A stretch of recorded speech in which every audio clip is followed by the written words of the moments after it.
Assalamualaikum warahmatullahi wabarakatuh. Gimana anak-anak semuanya kabarnya? Apakah baik? Alhamdulillahirrahmanirrahim. Kalau semuanya baik, semoga kita selalu diberikan kesehatan sehingga kita bisa terus beraktivitas dalam setiap harinya. Baik, sebelum pelajarannya kita mulai, alangkah baiknya kita berdoa terlebih dahulu. Silakan kepada ketua kelas dipimpin doanya.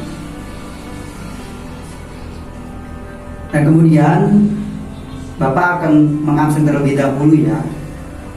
Sirajudin, Anida Eka Utami, Lilis Kurniati, Fahrul Anam hadir. Ya, semoga kehadiran kalian bisa terus istiqomah sehingga pembelajaran demi pembelajaran bisa terus dipahami dan bisa bermanfaat.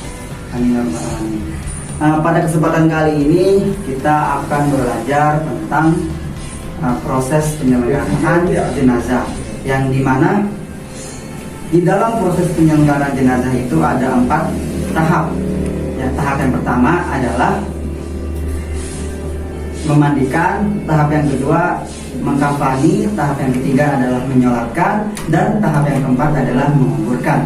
Seperti yang sudah kita ketahui sebelumnya, kita sudah mempelajari tentang memandikan dan juga mengkafani. Nah, pada pertemuan kali ini kita akan belajar tentang menyolatkan dan juga menguburkan. Nah, yang dimana kita sebagai umat muslim, atau kita punya saudara, kita punya kawan, kita punya keluarga, ketika ada yang meninggal dunia, alangkah baiknya kita ikut berpartisipasi atau ikut dalam menyolatkan dan juga menguburkan. Karena kita sebagai makhluk sosial itu butuh satu sama lain, ya seperti itu. Nah, oleh karena itu di sini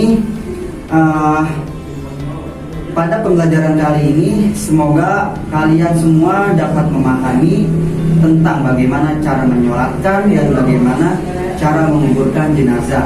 Yang dimana dengan adanya pembelajaran ini, semoga kalian nanti di masyarakat mampu untuk ikut serta dalam menyajikan prosedur menyolatkan dan juga menguburkan jenazah.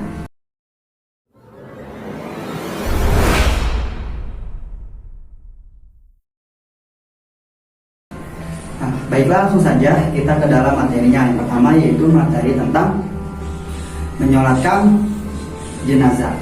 Jadi di dalam menyolatkan jenazah ini ada beberapa hal yang harus diperhatikan. Yang pertama ada rukunnya, ada sunnahnya, dan juga ada tata caranya. Nah, yang pertama itu tentang syarat sholat jenazah. Itu ada 3. Yang pertama, seperti sholat biasa, yang dimana kita harus suci dari hadas. Karena namanya sholat itu kan kita harus berwudu, harus bersih dulu, apalagi dari hadas kecil ataupun hadas besar. Dan kemudian juga kita harus menghadap kiblat.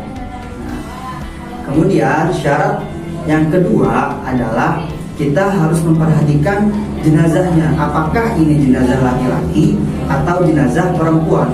Mengapa? Karena berbeda posisi imam. Ketika jenazahnya laki-laki itu sejajar dengan kepala.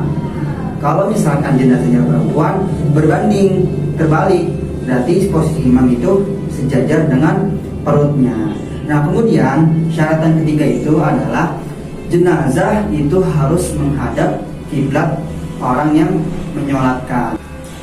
Dan selanjutnya yaitu sunnah sholat jenazah. Nah, sunnah yang pertama itu adalah membaca ta'awuz, a'udzu billahi minasyaitonir rajim. Dan kemudian sunnah yang kedua itu adalah mengangkat tangan setiap kali takbir. Nah, jumlah takbir itu kan ada 4 kali takbir disunahkan kita mengangkat tangan ketika takbir.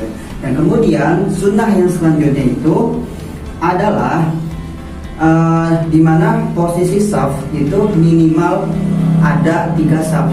Misalkan orangnya nggak begitu banyak, tapi diusahakan itu dibentuk 3 saf, itu sunnah. Kalau misalkan jamaahnya banyak, pasti lebih dari 3 saf. Nah, selanjutnya kita akan membahas tentang rukun sholat jenazah. Rukun sholat jenazah itu yang pertama itu adalah niat. Nah, yang kedua adalah berdiri bagi yang mampu, dan yang ketiga itu adalah terdiri dari 4 takbir. Nah, setelah takbir yang pertama kita membaca surat Al-Fatihah, setelah takbir yang kedua kita membaca sholawat, setelah takbir yang ketiga kita membaca doa untuk mayit, dan begitu pun setelah takbir yang keempat dan kemudian salam. Nah, selanjutnya kita akan membahas tentang tata cara menyolatkan jenazah. Yang pertama itu adalah niat. Kita juga harus memperhatikan mayitnya ini laki-laki atau perempuan. Karena kenapa? Nanti niatnya berbeda sedikit. Berbedanya di mana? Hada sama hadi. Nah, seperti ini contohnya. Andaikan mayitnya ini laki-laki, niatnya usolli ala hadal mayyiti arba'a takbiratin lillahi ta'ala. Kalau misalkan mayitnya itu perempuan, niatnya usolli ala hadhil mayyitati arba'a takbiratin lillahi ta'ala. Dan kemudian langsung takbir yang pertama, Allahu Akbar. Setelah takbir yang pertama, kita membaca surat Al-Fatihah. Nah, setelah selesai takbir yang kedua, Allahu Akbar. Setelah takbir yang kedua itu kita membaca sholawat atas Nabi. Nah, kalau bisa membaca sholawatnya itu lengkap, kayak seperti sholawat biasa ya, yang dimana dimulai dari Allahumma sholli ala sayyidina Muhammad sampai fil alamina innaka hamidum majid. Tapi kalau misalkan tidak sempat, apa-apa, Allahumma sholli ala sayyidina Muhammad wa ala ali sayyidina Muhammad. Langsung takbir yang ketiga, Allahu Akbar. Setelah takbir yang ketiga kita membaca doa untuk si mayit. Nah, kita perhatikan kalau misalkan mayitnya ini laki-laki, nanti ada Allahumma ghfir lahu. Nah, kalau misalkan mayitnya perempuan, Allahumma ghfir laha. Doa lengkapnya seperti apa? Yaitu begini, Allahumma ghfir lahu warhamhu wa'afihi wa'fu anhu wa akrim nuzulahu wa wasi' madkhalahu waj'alil jannata ma'wahu. Kalau misalkan perempuan, tinggal diganti tadi ha. Misalkan Allahumma ghfir laha warhamha wa'afiha wa'fu anha wa akrim nuzulaha wa wasi' madkhalaha waj'alil jannata ma'waha. Seperti itu ya. Selanjutnya langsung takbir yang keempat, Allahu Akbar. Setelah takbir yang keempat juga membaca doa untuk mayit. Doanya seperti apa? Allahumma la tahrimna ajrahu wa la tahtimna ba'dahu waghfir lana wa lahu. Kalau misalkan si perempuan, mayitnya ini tinggal diganti menjadi hak. Allahumma la tahrimna ajraha wa la tahtimna ba'daha waghfir lana wa laha. Selesai, langsung salam. Assalamualaikum warahmatullahi wabarakatuh. Assalamualaikum warahmatullahi wabarakatuh.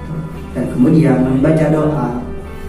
Doanya bisa dipimpin oleh si imam. Dan kemudian sudah, setelah itu kita ke proses menguburkan si jenazah ini.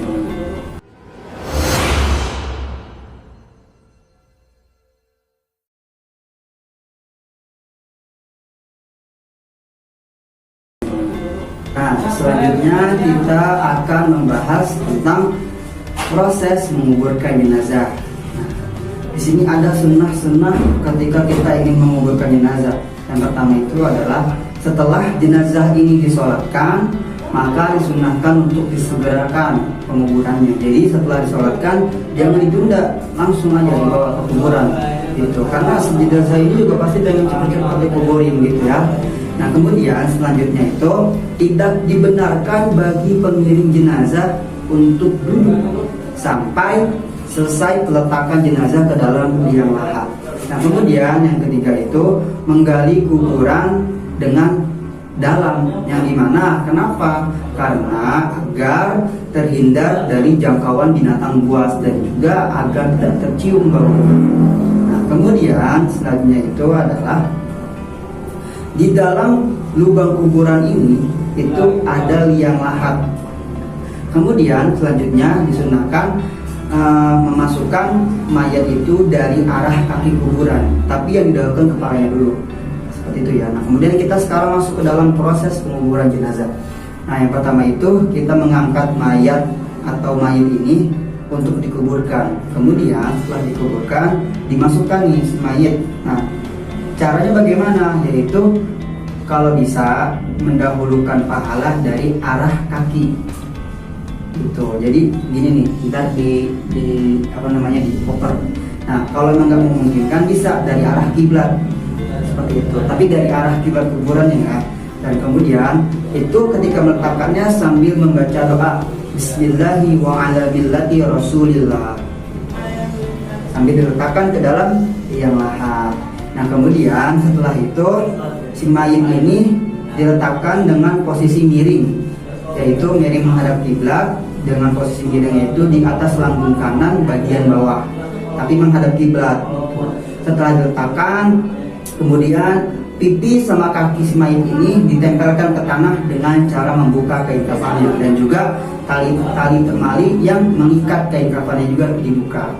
Itu. Dan kemudian setelah dibuka tali temalinya semuanya, itu liang lahat, rongga liang lahat itu ditutup dengan papan agak miring. Nah, kemudian setelah itu mulai deh dari keluarganya atau dari yang menguburkannya itu mulai menguburnya dengan tanah. Nah, setelah dikubur itu dikasih tinggi satu jengkal, itu untuk tidak menghilangkan kehormatan gitu. Kemudian setelah itu ditaburin bunga sama ditaburin air mawar biasanya agar kuburan ini wangi gitu ya. Kemudian setelah itu mendoakan untuk si mayit ini secara bareng-bareng yang biasa dipimpin oleh ulama atau dari pihak keluarga. Nah, kemudian setelah itu selesai deh proses penyelenggaraan penguburan jenazah. Nah, bagaimana teman-teman semuanya? Bagaimana anak-anak semuanya? Apakah sudah bisa dipahami tata cara menyolatkan dan juga tata cara menguburkan jenazah? Gitu. Coba ya di sini ya. Kalau memang kalian sudah paham, akan Bapak tanya. Coba, Saudara Fahrul Anam, di dalam menyolatkan itu ada berapa kali takbir? Oke, betul, ada 4 kali takbir. Kemudian Adida, ketika kita menguburkan mayit itu, ketika meletakkan, kita membaca doa apa? Pintar. Bismillahi wa ala millati Rasulillah. Oke, semuanya sudah paham berarti ya. Dan semoga setelah ini kalian bisa terus mengingat dan kalau bisa dipraktekin di dalam masyarakat. Nah, kemudian setelah ini Bapak akan berikan beberapa soal untuk kalian, soal latihan gitu, agar ketika kalian sudah mendengarkan bisa langsung diingat atau dijawab melalui pertanyaan itu gitu ya. Selanjutnya setelah kita tadi mendengarkan beberapa penjelasan, kemudian juga kalian juga sudah mengerjakan soal di sini, siapa yang bisa menyimpulkan pelajaran pada hari ini? Ya, silakan Saudari Lilis. Terima kasih atas kesimpulannya. Berarti di sini sudah paham ya. Dan oleh karena itu setelah pembelajaran ini Bapak harap semuanya bisa mengamalkan atau bisa mengaplikasikan di dalam kehidupan sehari-hari, yang dimana ketika ada saudara kita atau keluarga kita yang meninggal atau masyarakat pada umumnya yang meninggal, kita bisa ikut di dalam menyolatkan dan juga menguburkan agar ilmu kita itu bermanfaat. Karena kenapa? Walaupun ilmu itu sedikit tapi bermanfaat, maka itu berkah ilmu. Seperti itu ya teman-teman, dan semoga kalian juga bisa terus semangat dalam belajar, apalagi tentang ilmu agama. Karena ini juga merupakan bekal untuk nanti kita ketika kita sudah terjun di masyarakat. Mungkin cukup sekian dari Bapak untuk pembelajaran pada hari ini. Silahkan kita masing-masing membereskan bukunya dan kita akhiri dengan membaca doa atau dengan mengucap alhamdulillahirabbil alamin. Sekian dari Bapak. Wassalamualaikum warahmatullahi wabarakatuh.